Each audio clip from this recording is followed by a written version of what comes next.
Mother's day पर मां के दुलार को लेकर तमाम तरह के संदेशों से सोशल मीडिया प्लेटफॉर्म भर गए थे, लेकिन मेरठ में एक बेटे ने केवल अपनी मां को ही नहीं, बाप को भी मौत के घाट उतार दिया। 22 साल के आर्यन ने खून के रिश्ते को भी कलंकित कर दिया। जिस इकलौते बेटे को बड़े लाड प्यार से पाला, उसी जिगर के टुकड़े ने अपने दोस्त के साथ मिलकर पहले पिता की चाकू से गोदकर हत्या कर दी, फिर मां को भी मौत के घाट उतार दिया। हत्यारोपी बेटे ने पुलिस अफसरों के सामने वारदात का सच उगला तो हर कोई दंग रह गया। हत्यारोपी आर्यन ने बताया कि उसने और उसके दोस्त ने तब तक दोनों पर वार किए जब तक उनकी आखिरी सांसें नहीं टूट गईं। वहीं इस घटना के बारे में जिसने भी सुना उसकी रूह कांप गई।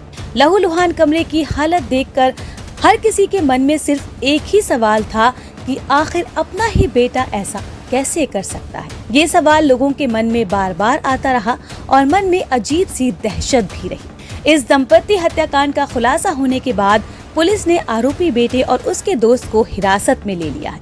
अब पुलिस जल्द ही इस मामले का प्रेस वार्ता में खुलासा कर आरोपियों को जेल भेजेगी। थाना नौचंदी के अंतर्गत एक दंपत्ति जो अपने 2 मंजिला मकान है उसमें ऊपर एक कमरा था, वहाँ पे निवास करते थे, उनकी हत्या जो है कल रात्रि में कर दी गई थी। इस पूरे प्रकरण में पुलिस की तरफ से जो है पोस्टमार्टम की कार्रवाई और अन्य कार्रवाइयाँ संपादित की गई थी, जिसमें मृतक के परिजनों की तहरीर पर अज्ञात के ऊपर हत्या का मुकदमा पंजीकृत किया गया था। इस पूरे प्रकरण में पुलिस के द्वारा जो विवेचना की गई, सीसीटीवी फुटेज एकत्र किए गए और अन्य चीज़ें की गई। उसके आधार पर जो मृतक हैं उनका ही बेटा जो आर्यन है और उसका एक साथी आदित्य है, इन दोनों का नाम इस हत्या में प्रकाश में आया है। और जो अभियुक्त हैं उनके द्वारा ये बताया गया है कि उनका जो पहले जो इरादा था वो केवल जो उनका जो पिता है उसको मारने का था, लेकिन क्योंकि वो उनकी जो माता हैं वो उस दौरान हत्या के दौरान जग गई थी, इस वजह से उनकी भी हत्या ये इन दोनों के द्वारा कर दी गई। इस पूरे प्रकरण में ये चीज़ निकल के आई है कि शाम को 8 बजे के आसपास जो मृतक का जो लड़का है वो घर पे गया है और उनको मैंगो शेक 3 सदस्यों को मैंगो शेक पिलाया, जिससे कि वो उनको नींद आ गई। केवल पिता जो है, पिता को उसने मैंगो शेक नहीं पिलाया, उसमें नशीली दवाइयाँ उसके द्वारा मिलाई गई थी।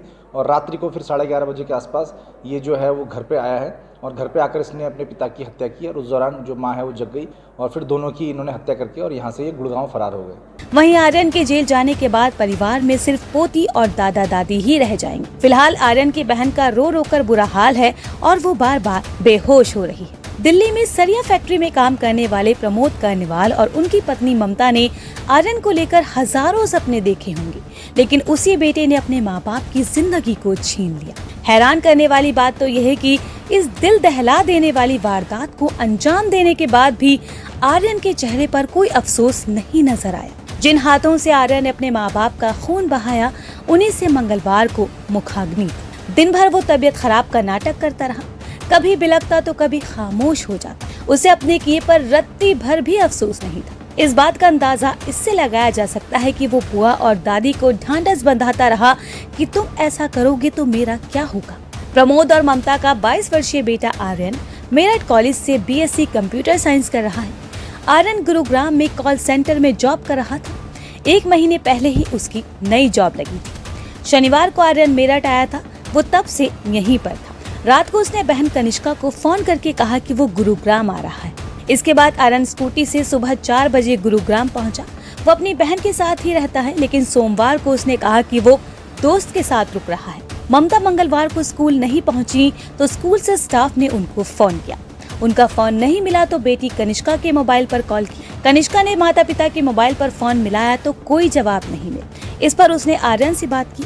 आर्यन ने पड़ोस में रहने वाले शिवम को फोन करके कहा कि उनके घर जाकर देखे कि कोई भी फोन नहीं उठा रहा है। शिवम इसके बाद घर पहुंचा तो घटना की जानकारी हुई। इसके बाद वो बहन कनिष्का के साथ कार से मेरठ पहुंचा।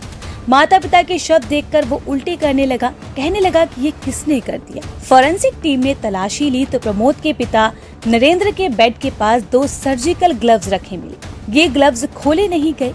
प्रमोद की बहन सीमा का कहना था कि ये ग्लव्स हो सकता है कि कातिल ही लेकर आए। बाद में पता चला कि उन्हें आर्यन ही लेकर आया था। प्रमोद के पिता नरेंद्र कुमार एक प्राइवेट डॉक्टर के यहाँ क्लिनिक पर कंपाउंडर हैं। वो सुबह घूमने के लिए भी जाते हैं।